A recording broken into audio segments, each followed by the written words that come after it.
اعوذ باللہ من الشیطان الرجیم بسم اللہ الرحمن الرحیم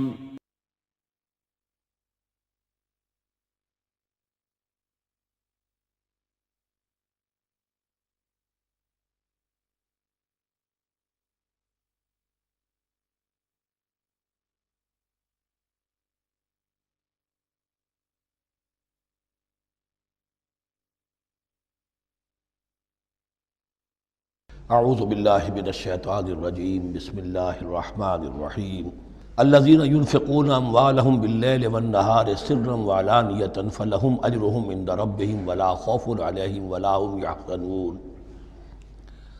الذین یأکلون الربا لا یقومون الا کما یقوم الذی یتخبطہ الشیطان من المس ذلک بأنہم قالوا انما البیع مثل الربا وأحل اللہ البیع وحرم الربا فمن جاءه موعظة من ربه فانتهى فله ما سلف وأمره إلى الله ومن عاد فأولئك أصحاب النار هم فيها خالدون صدق الله العظيم رب اشرح لي صدري ويسر لي أمري واحلل عقدة من لساني يفقهوا قولي۔ ابھی سورہ مبارکہ کا وہ رکوع ہم پڑھ رہے ہیں کہ جو آج کے حالات میں اہم ترین ہے، اس لیے کہ اس دور میں اللہ کے خلاف بغاوت کی سب سے بڑی شکل تو ہے غیر اللہ کی حاکمیت کا تصور۔ سب سے بڑا شرک یہ ہے،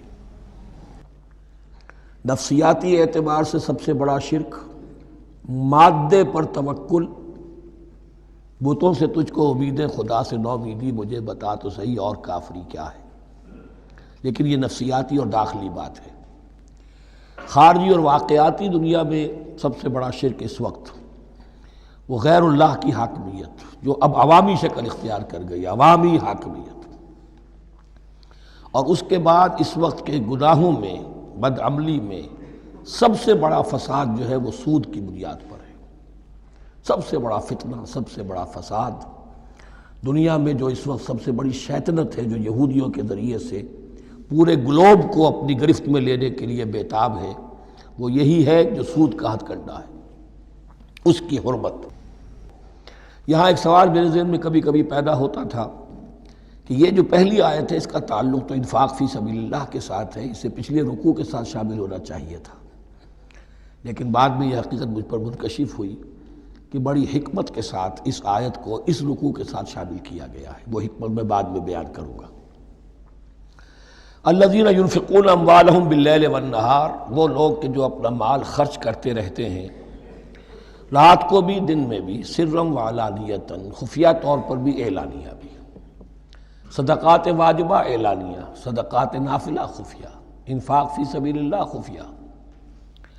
فلہم اجرہم عند ربہم ولا خوف علیہم ولا ہم یحزنون، ان کے لیے ان کا اجر محفوظ ہے ان کے رب کے پاس، نہ ان پر کوئی خوف طاری ہوگا اور نہ ہی وہ کسی حزن سے دوچار ہوں گے۔ الذین یاکلون الربا، اب ربا کا مسئلہ شروع ہو رہا ہے، جو سود کھاتے ہیں۔ وجہ کیا ہے؟ اصل مسئلہ ہے اس سرپلس ویلیو کا۔ آپ کا کوئی شغل ہے، آپ کی ملازمت ہے، آپ کما رہے ہیں، آپ کا خرچ پورا ہو رہا ہے، کچھ بچت بھی ہو رہی ہے۔ اب اس بچت کا اصل مصرف کیا ہے؟ یسألونک ماذا ينفقون قل العفو۔ اصل راستہ تو یہ ہے کہ اس کو دے دو اللہ کی راہ میں، یا محتاجوں کو یا اللہ کے دین کو۔ لیکن اب جو سود خورانہ ذہنیت ہے وہ یہ کہ اس بچت کو بھی مزید کمائی کا ذریعہ بناؤ، یہ سود خورانہ ذہنیت ہے۔ لہذا اصل میں سود خوری انفاق کا کی ضد ہے، اور یہ عقدہ مجھ پر کھلا جبکہ القرآن یفسر بعضہ بعضا، اس اصول کے تحت جب سورہ روم کی آیات کا میں نے مطالعہ کیا، وہاں یہی شکل آپ کو نظر آئے گی کہ ان دونوں کو مقابلے میں لایا گیا ہے، اللہ کی رضا جوئی کے لیے انفاق اور ربا، سود پر رقم دینا۔ وما آتیتم من ربا لیربو فی اموال الناس فلا یربو عند اللہ، جو کچھ تم دیتے ہو سود پر کہ وہ بڑھے لوگوں کے مال میں، محنت وہ کر رہا ہے اور آپ اس کی کمائی میں سے آپ وصول کر رہے ہیں اپنے اس سرمایہ کی وجہ سے، تو یہ گویا کہ آپ کا مال اس کے مال میں اس کی محنت سے بڑھ رہا ہے۔ الذی ما آتیتم من ربا لیربو فی اموال الناس فلا یربو عند اللہ، اللہ کے ہاں بڑھوتری نہیں ہوتی. وما آتیتم من زکاۃ تریدون وجہ اللہ فاولئک هم المضعفون، اور وہ جو تم زکوٰۃ اور صدقات میں دے دیتے ہو اللہ کی رضا جوئی کے لیے، تو وہ ہیں جو دوہرے چوہرے کر رہے ہیں، ان کا مال بڑھ رہا ہے، اس کی بڑھوتری ہو رہی ہے. تو انفاق فی سبیل اللہ، صدقات، زکوٰۃ، اس کے بالمقابل، اس کے برعکس ہے اپنی اس بچت کے مال کو. اور آپ کو معلوم ہے آج کی بینکنگ سسٹم کا سب سے زیادہ زور بچت کی اسکیم، اور یہ سب کا سب جو ہے در حقیقت saving bank, saving account, save کرو، لیکن سیو کرو مزید کمانے کے لیے. سیو جو ہے اس لیے نہیں ہے کہ اپنا پیٹ کاٹو اور غرباء کو دو، اپنا سٹینڈرڈ آف لیونگ کم کرو اور اللہ کے دین کے لیے خرچ کرو، یہ نہیں، بلکہ اس لیے کہ وہ جو تم بچاؤ وہ ہمیں دو، تاکہ وہ ہم سود پر زیادہ رقم، زیادہ شرح سود پر دوسروں کو دیں اور تھوڑا شرح سود تمہیں دے دیں. اب اس کے برعکس الذین یاکلون الربا، جو لوگ سود کھاتے ہیں، لا یقومون الا کما یقوم الذی یتخبطہ الشیطان من المس، وہ نہیں کھڑے ہوتے مگر ان کی طرح سے کہ جن کو شیطان نے مخبوط الحواس بنا دیا ہو چھو کر. یہاں عام طور پر یہ سمجھا گیا کہ یہ قیامت کے دن کا نقشہ ہے. یہ قیامت کے دن کا نقشہ تو ہوگا ہی، اس دنیا میں بھی سود خوروں کا حال یہی ہے. اور اگر ان کا نقشہ دیکھنا ہو تو کسی سٹاک ایکسچینج کو جا کے دیکھ لیجئے، معلوم ہوگا دیوانے ہیں، پاگل ہیں، چیخ رہے ہیں، دوڑ رہے ہیں، بھاگ رہے ہیں. وہ انسان نہیں نظر آتے اس وقت جو بھی کچھ ہو رہا ہوتا سٹاک ایکسچینج کے اندر. مخبوط الحواس انسان جو ہے وہ ہو جاتا ہے یہ سود خوری کی وجہ سے. الذین یاکلون الربا لا یقومون الا کما یقوم الذی یتخبطہ الشیطان من المس ذلک بانہم قالوا انما البیع مثل الربا. اور ان کے سب سے بڑھ کر مخبوط الحواس ہونے کا مظہر یہ ہے، یہ اس لیے کہ وہ کہتے ہیں کہ بیع بھی تو ربا کی طرح ہے، بیع بھی تو سود ہے. میں نے 100 روپے کا مال خریدا، 110 میں بیچ دیا، 10 بچ گئے، یہ ربا ہے. ربا جائز ہے. 100 روپے کسی کو دیے اور 110 لیے، یہ سود ہو گیا. بھائی کیوں ہو گیا؟ 100 روپے کی شے دے دی، یہ 100 روپیہ دے دیا، کیا فرق پڑا؟ 10 لاکھ کا مکان بنایا، 4000 کے قرضے کے ماہانہ کرائے پر دے دیا، جائز ہو گیا. 10 لاکھ کسی کو دیا اور اس سے 4000 روپیہ مہینہ دینا شروع کیا، یہ سود ہو گیا، حرام ہو گیا. عقلی طور پر یہ باتیں ہیں کہ جو سود کے حامیوں کی طرف سے کہی جاتی ہیں. انما البیع مثل الربا، بیع میں بھی جو نفع ہوتا ہے، ربح اور ربا یہ میں اس وقت بیان کر چکا ہوں سورہ بقرہ کے دوسرے رکوع کے ضمن میں. تو یہ جان لیجئے کہ اس ظاہری سی مناسبت کی وجہ سے ان کا مخبوط الحواس لوگ جو ہیں وہ اس دونوں کے اندر کوئی فرق محسوس نہیں کرتے. یہاں اللہ تعالیٰ نے ان کے قول کا عقلی جواب نہیں دیا، بلکہ جواب کیا دیا؟ احل اللہ البیع وحرم الربا. اللہ نے بیع کو حلال قرار دیا ہے اور ربا کو حرام قرار دیا ہے. اب تم بات یہ کرو، اللہ کو مانتے ہو یا نہیں؟ رسول کو مانتے ہو یا نہیں؟ قرآن کو مانتے ہو کہ نہیں؟ یا اپنی عقل کو مانتے ہو؟ اگر تم مسلمان ہو، اگر تم مومن ہو تو اللہ کا حکم جو وہ فرمائے، نہ صرف اللہ کا، جو رسول کا ہے. ما آتاکم الرسول فخذوہ وما نہاکم عنہ فانتہوا، جو کچھ رسول تمہیں دے لے لو، اور جس چیز سے روک دے رک جاؤ. یہ تو شریعت کا معاملہ ہے. ویسے اس میں جو فرق واقع ہوتا ہے وہ یہ ہے کہ ایک ہے فلوئڈ منی، فلوئڈ کیپٹل، ایک ہے فکسڈ کیپٹل.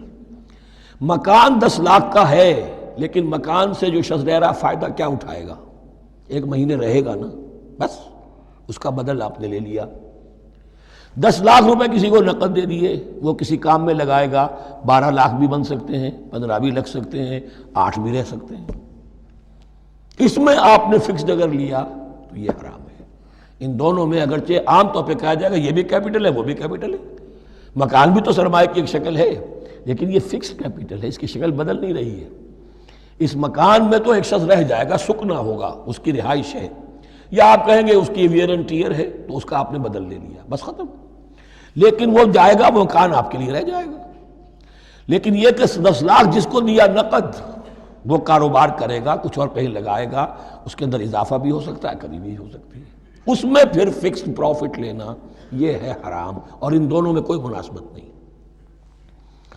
لیکن اللہ تعالیٰ نے یہ جواب نہیں دیا. جواب دیا احل اللہ البیع وحرم الربا فمن جاءہ موعظۃ من ربہ فانتہی فلہ ما سلف، تو جس شخص کے پاس اس کے رب کی طرف سے یہ نصیحت پہنچ گئی اور وہ باز آ گیا، رک گیا، فلہ ما سلف، تو جو کچھ پہلے وہ لے چکا ہے وہ اس کا ہے، وہ اس سے واپس نہیں لیا جائے گا، حساب کتاب نہیں کیا جائے گا کہ تم اتنا سود کھا چکے ہو واپس کرو۔ لیکن اس کا یہ مطلب بھی نہیں کہ اس کا کوئی گناہ ان پر نہیں ہوگا، وَأَمْرُهُ إِلَى اللَّهِ، اللہ کے حوالے رہے گا، معلق رہے گا، اللہ چاہے گا تو معاف بھی کر دے گا اور اللہ چاہے گا تو پچھلے سود کے اوپر بھی اس کی سرزنش ہوگی۔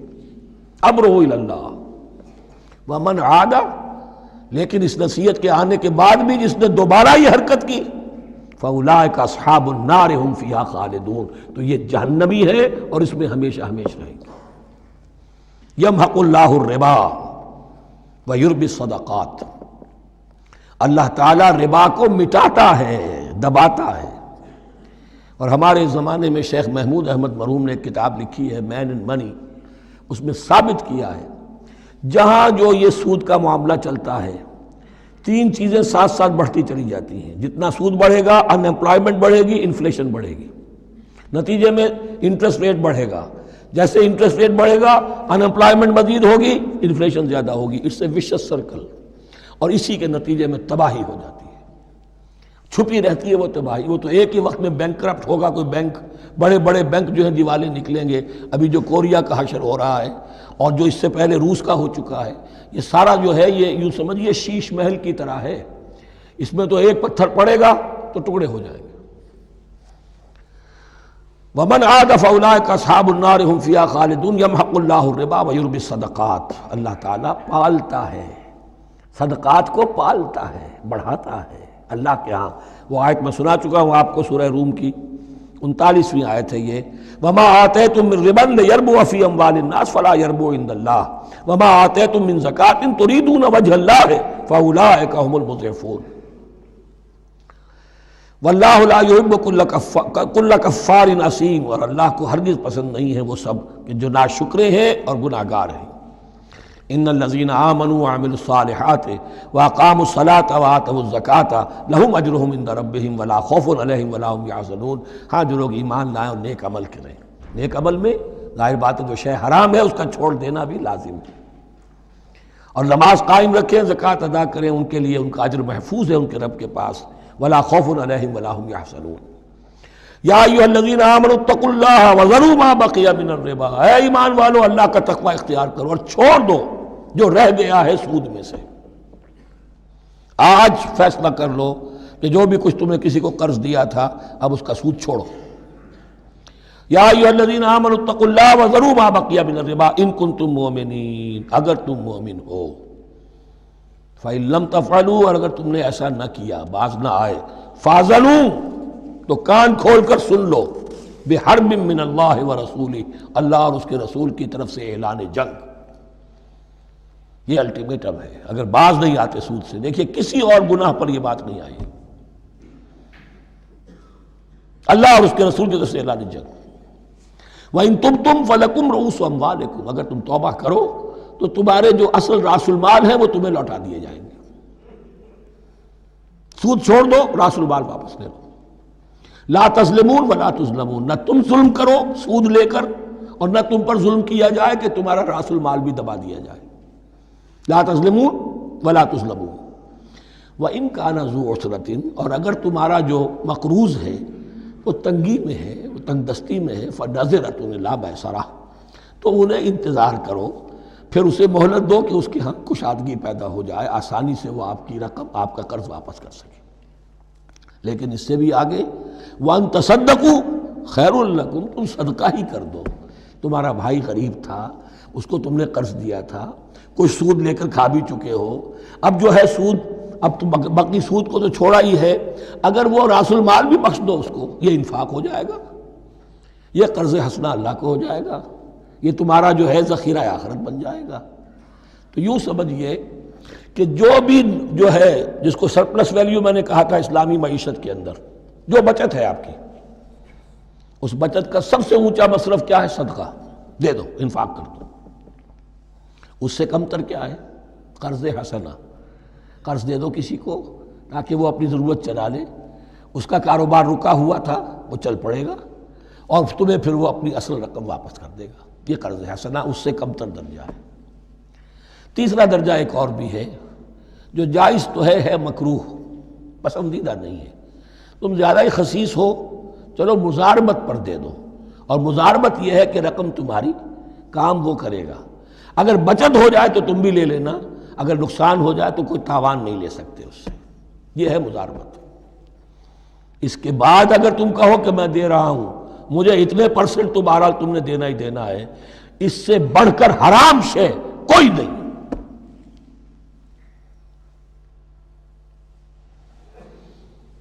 وَإِنْ كَانَ ذُو عُسْرَةٍ فَنَظِرَةٌ إِلَىٰ مَيْسَرَةٍ، تو اگر وہ ہے مقروض تمہارا وہ تنگی میں ہے پھر انتظار کرو، اسے مہلت دو اس کی کشائش تک. وَإِنْ تَصَدَّقُوا خَيْرٌ لَكُمْ، اور اگر تم صدقہ ہی کر دو، خیرات کر دو، دے دو، بخش دو، وہ تمہارے لیے بہتر ہوگا. ان کنتم تعلمون، اگر تم جانتے ہو، اگر وہ حکمت تمہارے اندر آ گئی ہے، اگر تم اولو الالباب ہو، اگر تم سمجھدار ہو، تو جو کچھ تمہیں بچت اس سے ہوگی، جو اللہ کے ہاں اجر و ثواب ملے گا، وہ تمہیں یہ رقم واپس لے کر جو ہے اس سے کیا مل جائے گا. وَاتَّقُوا يَوْمًا تُرْجَعُونَ فِيهِ إِلَى اللَّهِ، یہ آیت آخری آیت ہے قرآن کی نزول کے اعتبار سے. آیت ڈرو اس دن سے، تو دیکھیے وہی آیت یاد کیجئے. وَاتَّقُوا يَوْمًا لَا تَجْزِي نَفْسٌ عَن نَفْسٍ شَيْئًا وَلَا يُقْبَلُ مِنْهَا شَفَاعَةٌ وَلَا يُؤْخَذُ مِنْهَا عَدْلٌ وَلَا هُمْ يُنصَرُونَ. وَاتَّقُوا يَوْمًا لَا تَجْزِي نَفْسٌ عَن نَفْسٍ شَيْئًا وَلَا يُقْبَلُ مِنْهَا عَدْلٌ وَلَا تَنفَعُهَا شَفَاعَةٌ وَلَا هُمْ يُنصَرُونَ. وَاتَّقُوا يَوْمًا تُرْجَعُونَ فِيهِ إِلَى اللَّهِ، ڈرو اس دن سے جس دن کے لوٹا دیے جاؤ گے تم اللہ کی طرف. ثُمَّ تُوَفَّىٰ كُلُّ نَفْسٍ مَا كَسَبَتْ، پھر ہر جان کو پورا پورا دے دیا جائے گا جو کمائی اس نے کی ہوگی. وَهُمْ لَا يُظْلَمُونَ، اور ان پر کوئی ظلم نہیں ہوگا. اب یہ قرآن مجید کی طویل ترین آیت آ رہی ہے، آیت دین. کوئی قرض کا معاملہ ہے، کوئی قرض کا معاملہ ہے کہ آپ نے کسی کو قرض دیا، یا کوئی کاروباری معاملہ ہے، اشتراک ہے جس میں کہ جو بھی ہوگا بعد میں نتائج نکلیں گے. ان سب کے بارے میں حکم ہے کہ لکھ لیا کرو. ہم کیا کرتے ہیں قرض دیتے ہوئے، اب دوست ہے، بھائی ہے، عزیز ہے، کیا لکھوانا، اس سے کیا کہے گا، اعتماد نہیں ہے. کاروبار شروع ہو گیا، زبانی باتیں کر لی، اس کے بعد رو رہے ہیں، چیخ رہے ہیں، چلا رہے ہیں. یا ایھا الذین آمنوا اذا تداینتم بدین الی اجل مسمى فاکتبوہ، اے اہل ایمان جب بھی تم کوئی معاملہ کرو قرض کا ایک وقت معین تک کے لیے، ایک تو وقت معین ہونا چاہیے، یہ قرض دے رہے ہیں کب واپس ہوگا. فاکتبوہ، تو اس کو لکھ لیا کرو. یہ فعل امر ہے، الامر للوجوب، واجب ہے یہ. وَلْيَكْتُبْ بَيْنَكُمْ كَاتِبٌ بِالْعَدْلِ، اور چاہیے کہ کوئی لکھنے والا تمہارے مابین عدل کے ساتھ، لکھنے والا کوئی ڈنڈی نہ مار جائے، انہیں بھی چاہیے کہ وہ صحیح صحیح لکھے. وَلَا يَأْبَ كَاتِبٌ أَن يَكْتُبَ كَمَا عَلَّمَهُ اللَّهُ فَلْيَكْتُبْ، اور کسی بھی شخص کو جسے اللہ نے سکھایا ہوا ہے کتابت لکھنے کا کام، تو اس کو انکار نہیں کرنا چاہیے لکھنے سے. اللہ نے اسے یہ علم دیا ہے، اسے چاہیے کہ لکھ دے. اس لیے کہ اس معاشرے میں پڑھے لکھے لوگ تو بہت کم ہوتے تھے. اب بھی یہ ہوتا ہے، عرائض نویس وغیرہ ہوتے ہیں، وثیقہ نویس ہوتے ہیں، پیسے دے کے ان کو جو لکھواتے ہیں. لیکن اگر کوئی وثیقہ نویس جو ہے بے ایمانی کرے اور لکھنے میں کوئی کمی کر جائے تو جو جس کے اوپر ذمہ داری ہے اسے نقصان پہنچ جائے گا. وَلْيَكْتُبْ بَيْنَكُمْ كَاتِبٌ بِالْعَدْلِ، اور چاہیے کہ لکھنے والا تمہارے مابین انصاف کے ساتھ لکھے. وَلَا يَأْبَ كَاتِبٌ أَن يَكْتُبَ كَمَا عَلَّمَهُ اللَّهُ فَلْيَكْتُبْ، اور نہ انکار کرے کوئی لکھنے والا اس سے کہ وہ لکھے جیسے اللہ نے اسے سکھایا ہے تو لکھنا چاہیے. وَلْيُمْلِلِ الَّذِي عَلَيْهِ الْحَقُّ، لکھتے وقت املا وہ کرائے جس کے ذمے رقم آ رہی ہے، جس پر حق آ رہا ہے. علیہ الحق، وہ لکھوائے. جس کا مال ہے وہ نہ لکھوائے، جس پر ذمہ داری آ رہی ہے وہ لکھوائے کہ میں کیا ذمہ داری لے رہا ہوں. وَلْيَتَّقِ اللَّهَ رَبَّهُ، اور اللہ سے ڈرتا رہے اپنے رب سے. وَلَا يَبْخَسْ مِنْهُ شَيْئًا، اور لکھوانے میں اس میں سے کوئی شے کم نہ کر دے. فَإِنْ كَانَ الَّذِي عَلَيْهِ الْحَقُّ سَفِيًّا، اب اگر وہ جو مقروض ہے، جو قرض لے رہا ہے، جس کے ذمے کوئی ذمہ داری آ رہی ہے، وہ ناسمجھ ہے یا بوڑھا ہے، ضعیف ہے، اور لا یستطیع ان یمل، یا اس کے اندر یہ اتنی صلاحیت نہیں ہے کہ املا کرا سکے. یہاں املا کے معنی میں ہے. ہوا فلیملل ولیہ بالعدل، تو اگر وہ نہیں املا کرا سکتا تو اس کا کوئی ولی ہو، اس کا کوئی وکیل ہو، اس کا کوئی اٹارنی ہو، وہ اس کی طرف سے اس کو لکھوائے۔ واستشہدوا شہیدین من رجالکم، یہ ایک ہی آیت چل رہی ہے ابھی، پورے رکوع کے اوپر ایک آیت پھیلی ہوئی ہے، سوائے آخر میں تھوڑا سا حصہ دوسری آیت آئے گی۔ واستشہدوا شہیدین من رجالکم، اور گواہ بنا لیا کرو دو اپنے مردوں میں سے، فإن لم یکونا رجلین، اور اگر دو مرد دستیاب نہ ہو، فرجل وامرأتان، تو ایک مرد اور دو عورتیں، ممن ترضون من الشہداء، اور وہ بھی دونوں کے نزدیک مقبول ہوں شہداء، کہ ہاں دونوں کو اعتماد ہے ان پر۔ اب یہ جو سوال آ گیا کہ ایک مرد کی جگہ دو عورتیں، دو مرد یا پھر ایک مرد کا ہونا تو لازم ہو گیا، محض عورت کی گواہی نہیں چلے گی، لیکن اس کا آیا مسئلہ ہر قسم کے معاملے کا ہے یا قرض اور مالی معاملات میں وثیقہ نویسی کا، یہ ایک علیحدہ مسئلہ ہے، یہ تو باتیں پھر فقہا کے ہاں تفصیل سے ملتی ہیں، لیکن یہ مسئلہ موجود ہے کہ دو مرد، اور اگر دو مرد دستیاب نہ ہوں تو ایک مرد اور دو عورتیں، تو سوال تو پیدا ہو گیا کہ کیا عورت کی گواہی عادی ہے؟ ان تضل احداہما فتذکر احداہما الاخری، مبادا ان میں سے کوئی ایک بھول جائے تو یاد کرا دے دوسری۔ عقلی سوال پیدا ہو گیا، کیا مرد نہیں بھول سکتا؟ کیا جواب ہے اس کا؟ جواب یہ ہے کہ واقعتاً اللہ تعالیٰ نے عورت کے اندر نسیان کا مادہ زیادہ رکھا ہے۔ الا یعلم من خلق وہو اللطیف الخبیر، کیا وہی نہ جانے گا جس نے پیدا کیا ہے؟ اس نے پیدا کیا ہے، وہ جانتا ہے۔ نسیان کا مادہ کیوں زیادہ رکھا ہے یہ بھی سمجھ لیجیے، عقلی بات ہے، منطقی بات ہے۔ She has to play the role of number 2، اسے مرد کے تابع رہنا ہے، جو نمبر 2 ہوتا ہے اس کے اوپر اس کے کبھی احساسات کے اوپر، کبھی جذبات کے اوپر کوئی نہ کوئی کوفت، کوئی قدورت آتی ہے، اور اس میں اللہ تعالیٰ نے ان کا سیفٹی والو رکھا ہوا، بھول جانا، اگر بھولنا نہ ہو، یاد ماضی عذاب ہے یا رب، چھین لے مجھ سے حافظہ میرا، یہ نسیان جو ہے یہ بھی ایک بہت بڑی نعمت ہے، ورنہ تو کوئی صدمہ دل سے اتری نا، کوئی غصہ کبھی ختم ہوئی نا، تو بھولنے کا معاملہ یہ سیفٹی ویلو اللہ نے عورت میں زیادہ رکھا ہے، اس لیے کہ اسے مرد کے تابع ہو کر رہنا ہے، اور جب تابع ہو کر رہنا ہے تو اسے زیادہ اس کے احساسات پہ، جذبات پر زیادہ مواقع آئیں گے کہ اس کو کچھ زک پہنچے، اس کے لیے یہ سیفٹی ویل کے نسیان ہے، یہ زیادہ رکھ دیا گیا ہے۔ ان تضل احداہما فتذکر احداہما الاخری، اب یہ کہ اگر یہ بات سمجھ میں نہ آتی تب بھی اللہ کا حکم ہے ماننا ہے، اگر فسک کیپٹل اور فلوئڈ کیپٹل کا فرق سمجھ میں نہیں آتا تب بھی بے حلال ہے، ربا حرام ہے، اللہ خیر صلی اللہ احل اللہ البیع وحرم الربا، لیکن اگر حکمت سمجھ میں آ جائے تو نور علی نور۔ ولا یاب الشہداء اذا ما دعوا، اور نہ انکار کریں گواہ جب کہ ان کو بلایا جائے، اب گواہی کے لیے بلایا جائے تو گواہ نہیں آ رہے، نخرہ کر رہے، نہیں، ان کو آنا چاہیے، جو اللہ کی کوئی گواہی جو ہے اگر چھپائی ہے تو بہت بڑا ظلم ہے۔ ولا تسأموا، اور اس سے تھکو مت، کسل مت کرو، سستی مت کرو، ان تکتبوہ، کہ تم لکھو اسے، صغیراً اور کبیراً، چاہے چھوٹا معاملہ ہو چاہے بڑا ہو، الی اجلہ، وقت معین کے لیے، اتنا قرض دے رہا ہوں، اتنے وقت میں آپ نے مجھے لوٹانا ہے، اس کے بعد آپ بڑھا سکتے ہیں، آپ دیکھ سکتے ہیں، اسے مزید مہلت دے سکتے ہیں، ایسے ہی حالات ہیں تو آپ معاف بھی کر سکتے ہیں، لیکن یہ کہ جب لکھنا ہے، حکم دیا جا رہا ہے تو اس میں اجل معین ہو، الی اجلہ، اور اس میں چھوٹے بڑے کی تفریق نہ کرو، چاہے چھوٹا مسئلہ بڑا لکھ لو، ذالکم اقسط عند اللہ، یہ اللہ کے نزدیک بھی زیادہ مبنی بر انصاف ہے، واقوم للشہادہ، اور گواہی کے لیے زیادہ قوی ہوگا اور زیادہ درست ہوگا، لکھی ہوئی شے ہوگی تو اب معاملہ جو ہے بہت واضح رہے گا، ورنہ زبانی یادداشت کے اندر کہیں کہیں جو ہے تعبیر ہی میں فرق ہو جاتا۔ وعدنا اللہ ترتابوا، اور یہ اس کے بہت قریب ہے کہ تم بھولو گے نہیں، الا ان تکون تجارۃ حاضرۃ تدیرونھا، الا یہ کہ کوئی لین دین ہو، تجارت ہو جو حاضر ہوتی ہے دست بدست، آپ نے سودا دیا، اس نے پیسے دے دیے، اب کیش بھی وہ دے دیجئے یا آپ دینا چاہیں تو، ورنہ یہ شریعت میں لازم نہیں ہے۔ اگر ایسا دست بدست کا معاملہ ہے تو پھر یہ ہے کہ وہ تو ہو گیا ایکسچینج، وہ مال جو ہے دکاندار نے مال دیا، آپ نے پیسے دے دیے، اس کے لکھنے کی ضرورت نہیں ہے۔ الا ان تکون تجارۃ حاضرۃ تدیرونھا بینکم، تو اگر وہ تجارت ہو کہ نقد تمہاری چلتی ہے، آپس میں لین دین ہو رہا ہے، فلیس علیکم جناح الا تکتبوھا، تو کوئی حرج نہیں ہے تم پر کہ اسے نہ لکھو۔ واشہدوا اذا تبایعتم، اور گواہ بنا لیا کرو جب کوئی مستقبل کا سودا کرو۔ یہ بیع سلم جو ہوتی ہے یہ مستقبل کا سودا ہے، قرض کا سودا ہے۔ بیع سلم بھی ایک طرح کا قرض ہے۔ آج آپ طے کرتے ہیں کسی شخص سے، کسی کاشتکار سے، زمیندار سے کہ اگلا موسم جو آئے گا فصل کا، گیہوں کی فصل کا، تو اتنے روپے من کے حساب سے 500 من گندم میں آپ سے لوں گا۔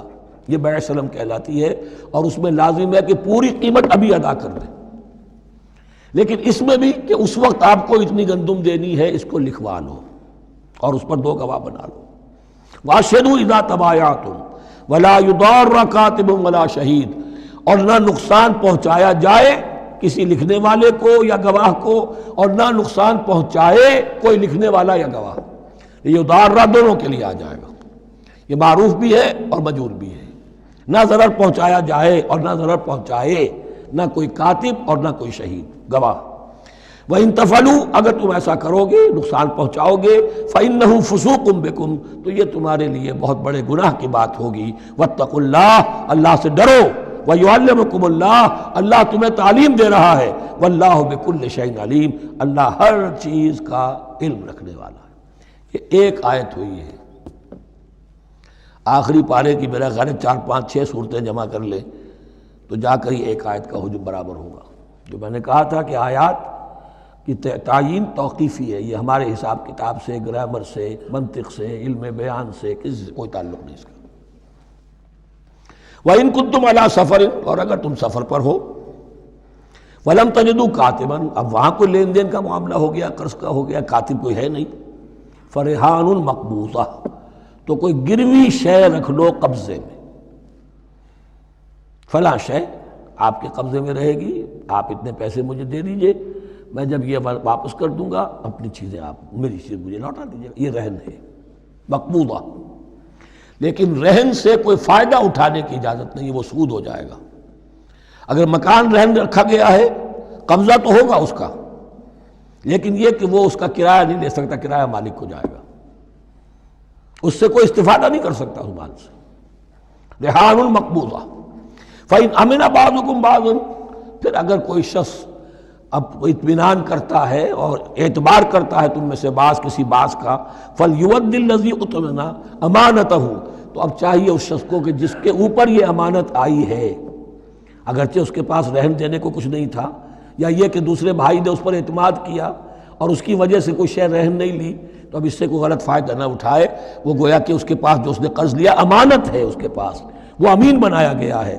فَلْيُؤَدِّ الَّذِي اؤْتُمِنَ أَمَانَتَهُ، کہ اپنی امانت واپس لوٹائے، وَلْيَتَّقِ اللَّهَ رَبَّهُ، اور ڈرے اللہ سے جو اس کا رب ہے۔ وَلَا تَكْتُمُوا الشَّهَادَةَ، اور دیکھو گواہی کو چھپایا نہ کرو، وَمَنْ يَكْتُمْهَا فَإِنَّهُ آثِمٌ قَلْبُهُ، اور جو کوئی گواہی کو چھپائے گا تو اس کا دل گناہ میں مبتلا ہو جائے گا، دل داغدار ہو گیا تو رہ کیا گیا۔ وَاللَّهُ بِمَا تَعْمَلُونَ عَلِيمٌ، اور جو کچھ تم کر رہے ہو اللہ اسے جانتا ہے۔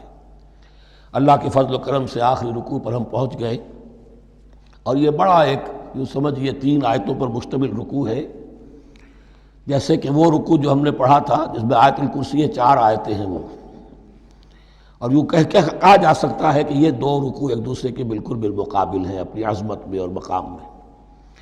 آیت الکرسی کی جگہ یہاں ایک دعا کی آیت ہے، جامع ترین دعا جو آئے گی آخری آیت میں، للہ ما فی السماوات و ما فی الارض۔ اکثر و بیشتر آپ دیکھیں گے سورتوں کے اختتام پر یہ الفاظ پھر آتے ہیں، اللہ ہی کا ہے جو کچھ بھی ہے آسمانوں اور زمین میں۔ وَإِن تُبْدُوا مَا فِي أَنفُسِكُمْ أَوْ تُخْفُوهُ، اور جو کچھ تمہارے دلوں میں ہے خواہ تم اسے ظاہر کرو خواہ چھپاؤ، يُحَاسِبْكُمْ بِهِ اللَّهُ، اللہ تم سے محاسبہ کر لے گا، تمہاری نیتیں اس کے علم میں ہیں۔ ان اللہ لا ينظر الى صوركم ولا الى اموالكم ولكن ينظر الى قلوبكم واعمالكم، اللہ تمہاری صورتوں کو نہیں دیکھتا، تمہارے مال و دولت کو نہیں دیکھتا، تمہارے دل کو دیکھتا ہے۔ تمہارے اعمال کو دیکھتا ہے۔ تو دل میں جو کچھ ہے خواہ کتنا ہی چھپا لو، اللہ کے محاسبے سے نہیں بچو گے۔ فَيَغْفِرُ لِمَن يَشَاءُ وَيُعَذِّبُ مَن يَشَاءُ، پھر وہ بخش دے گا جس کو چاہے گا اور عذاب دے گا جس کو چاہے گا۔ اختیار مطلق اللہ کے ہاتھ میں ہے۔ ہمارے ہاں اہل سنت کا عقیدہ یہی ہے، اللہ پر لازم نہیں ہے کہ وہ نیکوکار کو اس کا جزا ضرور دے اور بدکار کو اس کی سزا ضرور دے۔ اللہ کرے گا ایسا، یہ دوسری بات ہے، لیکن اللہ کی شان اس سے بہت اعلیٰ اور عرفہ ہے کہ اس پر کسی شے کو لازم قرار دیا جائے۔ اس کا اختیار مطلق ہے، مطلق۔ یفعل اللہ ما یرید، یفعل اللہ ما یشاء۔ اہل تشیع کا کہنا یہ ہے کہ اللہ پر عدل واجب ہے، اہل سنت کہتے ہیں اللہ عدل کرے گا، جزا و سزا میں عدل ہوگا، یہ ہم مانتے ہیں، واقعہ ہے، لیکن ہم یہ نہیں کہتے کہ اللہ پر عدل واجب ہے۔ اللہ پر کوئی شے واجب نہیں، بلکہ اللہ نے تو کتب علی نفسہ الرحمہ، اپنے اوپر واجب کیا ہے رحمت کو۔ وجوب کا لفظ جو آتا ہے اللہ پر تو وہ تو رحمت کا ہے، کتب علی نفسہ الرحمہ، اللہ نے اپنی ذات کے اوپر واجب کر لیا رحمت کو۔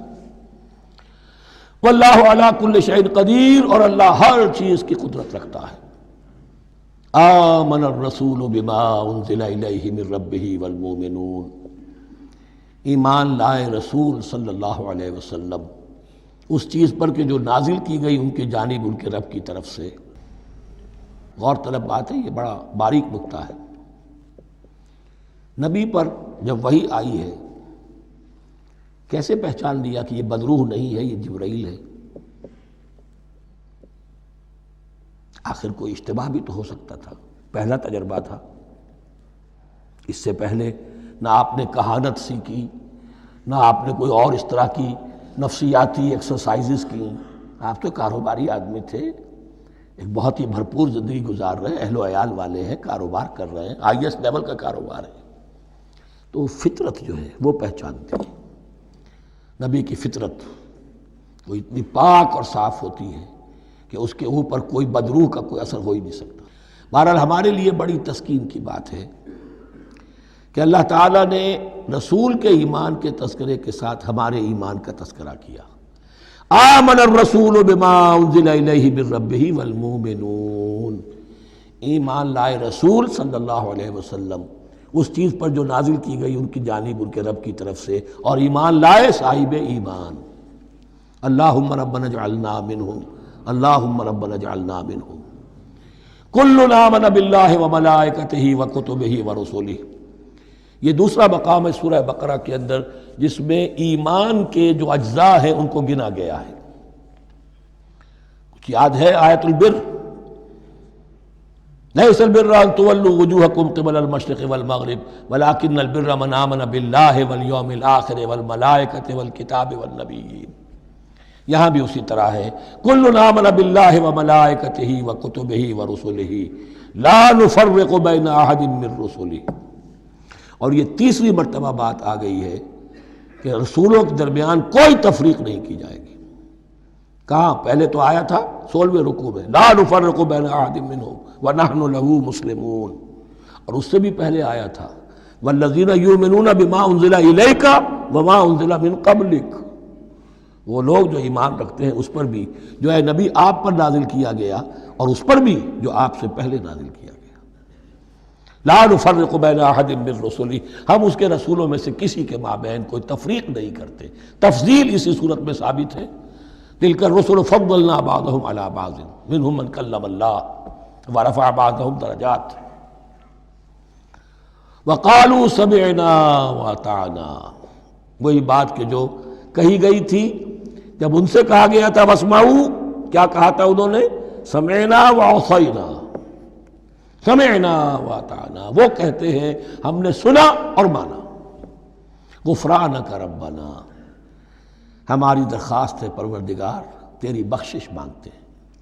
غفرانک، نون پر زبر ہے، مفعول ہے، نسألک غفرانک، اے اللہ ہم تجھ سے سوالی ہیں، تجھ سے طلب کرتے ہیں، درخواست کرتے ہیں تیری مغفرت کا۔ وإلیک المصیر، اور تیری ہی جانب لوٹ جانا ہے۔ یہاں پر وہ ایمان بالآخرہ بھی آ گیا جو یہاں اوپر نہیں آسان۔ آمنا باللہ و ملائکتہ و کتبہ و رسلہ، پھر رسولوں کے ضمن میں لا نفرق بین احد من رسلہ، لیکن اس کے بعد وإلیک المصیر، مغفرت اور اللہ کی طرف ہی لوٹ جانا ہے ہمارا، اس میں ایمان بالآخرہ آ گیا۔ اب آخری آیت، لا یکلف اللہ نفسا الا وسعہا، اللہ تعالیٰ نہیں ذمہ دار ٹھہرائے گا کسی جان کو مگر اس کی وسعت کے مطابق۔ یہ بہت بڑے فضل و کرم والی آیت ہے، جیسے میں نے کہا تھا میگنا کارٹا جو ہے انسانی حقوق کا، کہ اجیب دعوت الداع اذا دعان، جہاں بھی مجھے کوئی پکارے، جب پکارے میں اس کی پکار سنتا ہوں، قبول کرتا ہوں۔ ہاں فَلْيُؤْمِنُوا بِي فَلْيَسْتَجِيبُوا لِي، انہیں بھی چاہیے کہ میرا کہنا مانے، دو طرفہ بات چلے گی، یک طرفہ نہیں۔ میری مانو، اپنی منواؤ، تم دعائیں کرو گے ہم قبول کریں گے، تم ہماری بات نہیں مانتے پھر تمہاری دعا تمہارے منہ پر دے ماری جائے گی۔ کرتے رہو قنوت نازلہ 40 دن کے 80 دن پڑھتے رہو، ڈھاکہ تو بیٹھ ہی جائے گا، بیٹھ گئے۔ یہودیوں سے شکست تو ہو ہی جائے گی، ہو گئی۔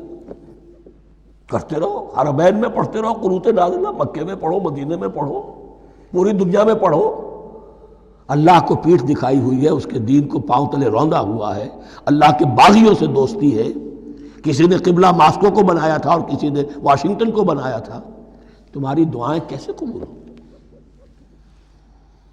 لیکن یہ جو آیت ہے یہ اس اعتبار سے بہت بڑی رحمت کی آیت ہے کہ اللہ تعالیٰ کے ہاں وہ اندھے کی لاٹھی والا معاملہ نہیں ہے کہ تمام انسانوں سے محاسبہ ایک ہی سطح پر ہو۔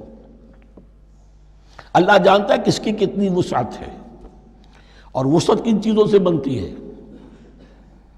آپ کو کوئی اور جین ملے ہیں، مجھے کوئی اور جین ملے ہیں، انہیں کوئی اور جین ملے ہیں، یہ جینز، ان جینز کی اپنی اپنی خصوصیات ہیں، خصائص ہیں، پراپرٹیز ہیں، لیمیٹیشنز ہیں۔ آپ کو کوئی اور ماحول ملا، اسے کوئی اور ماحول ملا، اسے کوئی اور ماحول ملا، تو hereditary factors multiplied by environmental factors, ان دونوں سے ایک شخصیت کا ہیولہ بنتا ہے انسان کا، جس کو پیٹرن کہتے ہیں ہمارے مستری لوگ۔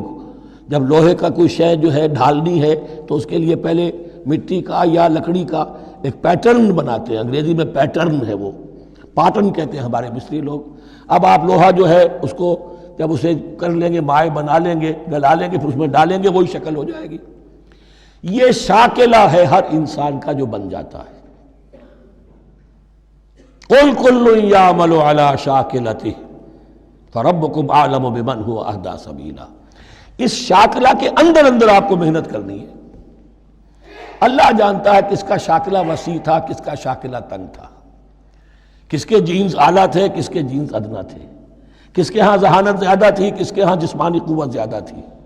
جو بھی کچھ اس نے دیا ہے، جس کو وہاں ہم نے رکھا اس کو وہاں رکھا، اس نے وہاں تعلیم پائی، اس نے یہاں تعلیم پائی، جو بھی انوائرمنٹل فیکٹرز آئے ہیں، جو بھی جینیٹک فیکٹرز آئے ہیں، سب اللہ کے علم میں ہے۔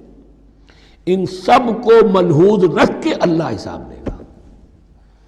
جو شاکلہ ہم نے تمہیں دیا تھا اس میں تم نے کیا کیا؟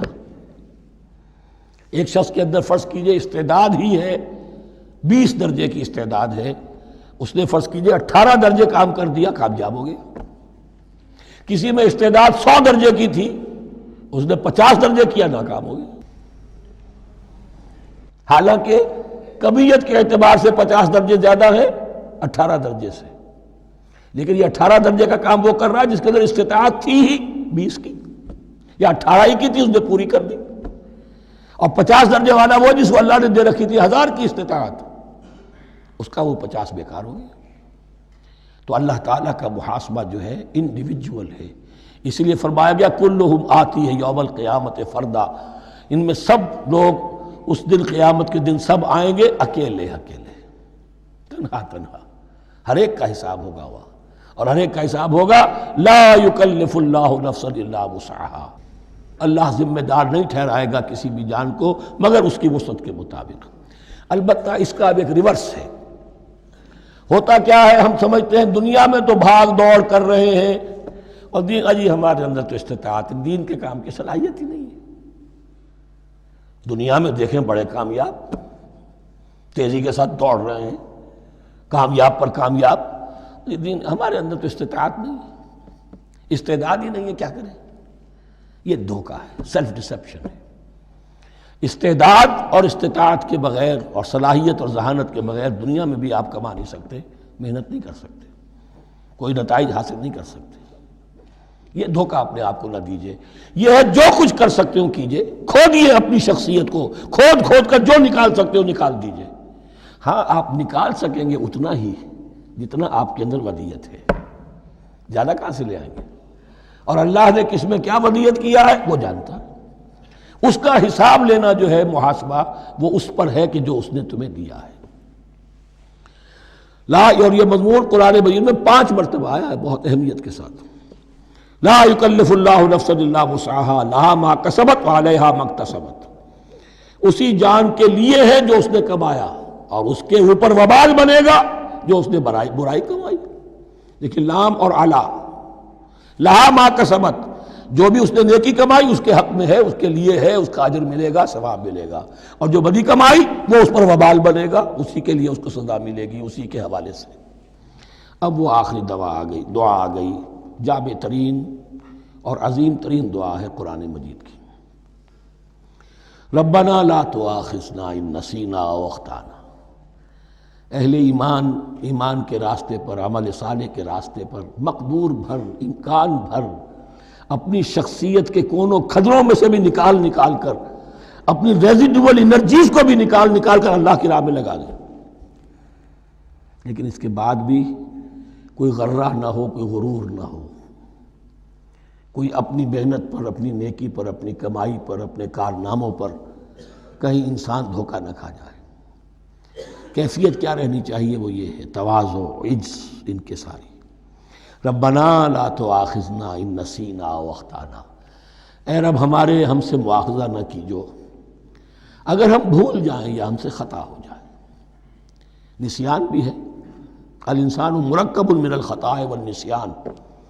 انسان کے اندر یہ دونوں چیزیں، خطا اور نسیان، یہ تو گنجی ہوئی ہیں۔ خطا یہ ہے کہ آپ نے اپنی امکانی حد تک تو نشانہ ٹھیک لگایا تھا، نشانہ خطا ہو گیا، ٹھیک ہے، کوئی بات نہیں، آپ کی نیت صحیح تھی۔ ایک اجتہاد کرنے والا اجتہاد کر رہا ہے، امکانی حد تک اس نے کوشش کی ہے کہ صحیح رائے تک پہنچے، لیکن خطا ہو گئی، اللہ معاف کرے گا۔ اس نے اپنی امکانی کوشش کی تھی، لہذا اسے ثواب ملے گا۔ مجتہد مخطی بھی ہو تو ثواب ملے گا، مجتہد مصیب ہے، صحیح رائے پر پہنچ گیا ہے تو دوہرا ثواب ملے گا، لیکن مجتہد مخطی ہے تب بھی ثواب ملے گا۔ تو بھول چوک پر، یہ بھول چوک، خطا جو ہے چوک صحیح ہے بالکل لفظ اس کے لیے، چوک جانا، نشانہ چوک گیا۔ تو اے پروردگار، جو بھی ہم سے سرزد ہو جائے، غلطی ہو جائے، بھول کی وجہ سے یا خطا کی وجہ سے، اس پر مواخذہ نہ کیجو۔ ربنا ولا تحمل علینا اصرا کما حملتہ علی الذین من قبلنا۔ اور اے رب ہمارے، ہم پر وہ بوجھ نہ ڈالیو جس سے ہم لے کر چل نہ سکیں۔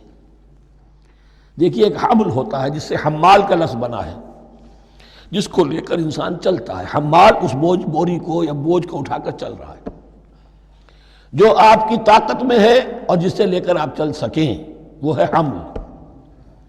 اور جو ہو آپ کو بٹھا دے، اسر اس کو کہتے ہیں۔ یہ لفظ سورہ اعراف میں پھر آئے گا، یضع عنہم اسرہم والاغلال التی کانت علیہم۔ حضور کی شان یہ بھی تھی کہ انہوں نے لوگوں کے بوجھ جو ان کی طاقت سے بڑھ کر تھے ان کے کندھوں سے اتار دیے۔ ربنا ولا تحمل علینا اصرا کما حملتہ علی الذین من قبلنا۔ اے اللہ، تو نے بڑے بڑے بھاری بوجھ ہم سے پہلے لوگوں پر ڈالے۔ شریعت بھی پہلے بھاری تھی، بہت سے معاملات ہم نے دیکھ لیے۔ روزہ ہمارے لیے کتنا آسان کر دیا گیا، رات کو نکال دیا روزے سے، کہہ دیا خاص طور پہ کھاؤ پیو ضرور، سحری ضرور کرو، تسحروا فإن فی السحور برکہ۔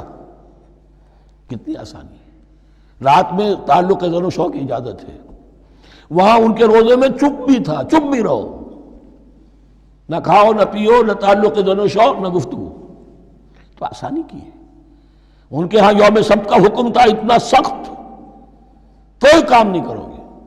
ہمارے ہاں وہ تھوڑے سے وقت کے لیے، اذا نودی للصلاۃ من یوم الجمعۃ فاسعوا الی ذکر اللہ وذروا البیع، اذان سے لے کر اور نماز کے ادا ہو جانے تک ہر کاروبار دنیاوی حرام ہے، لیکن اس سے پہلے اس کے بعد آپ کر سکتے ہیں، تو آسانی ہے۔ ربنا ولا تحمل علینا اصرا کما حملته علی الذین من قبلنا ربنا ولا تحملنا ما لا طاقت لنا به، اور اے رب ہمارے ہم پر وہ بوجھ نہ ہم پر عائد کیجو، ہم پر ڈالیو جس کی کہ ہمارے اندر طاقت نہ ہو۔ واعف عنا، ہم سے درگزر فرماتا رہے، ہمیں معاف کرتا رہے، واغفر لنا، اور ہمیں بخشتا رہے۔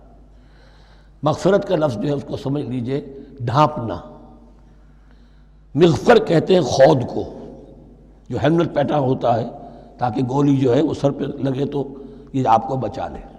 مغفر خود پہنتے تھے تلوار کے وار سے سر کو بچانے کے لیے، سر کو ڈھانپا ہوا مغفر سے۔ تو گناہ کو اللہ تعالیٰ اپنی رحمت سے ڈھانپ دے۔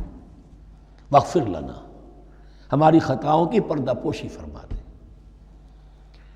ورحمنا، اور ہم پر رحم فرما۔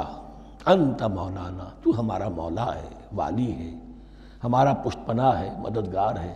اللہ ولی الذین آمنوا یخرجہم من الظلمات الی النور فانصرنا علی القوم الکافرین، پس ہماری مدد فرما کافروں کے مقابلے میں۔ انہی الفاظ پر وہ دعا ختم ہوئی تھی جو طالوت کے ساتھیوں نے کی تھی علیہ الصلوۃ والسلام۔ اصل میں یہ دعا اب تلقین کی جا رہی ہے، مرحلہ سخت آ رہا ہے، مرحلہ سخت ہے اور جان عزیز، تاب لاتے ہی بنے گی غالب۔ اب وہ مرحلہ آ رہا ہے، اس کے لیے تیار ہو جاؤ۔ یہ سارا حصہ جو ہے در حقیقت یہ تمہید ہے غزوہ بدر کی۔ بارک اللہ لی ولکم فی القرآن العظیم ونفعنی وإیاکم بالآیات والذکر الحکیم۔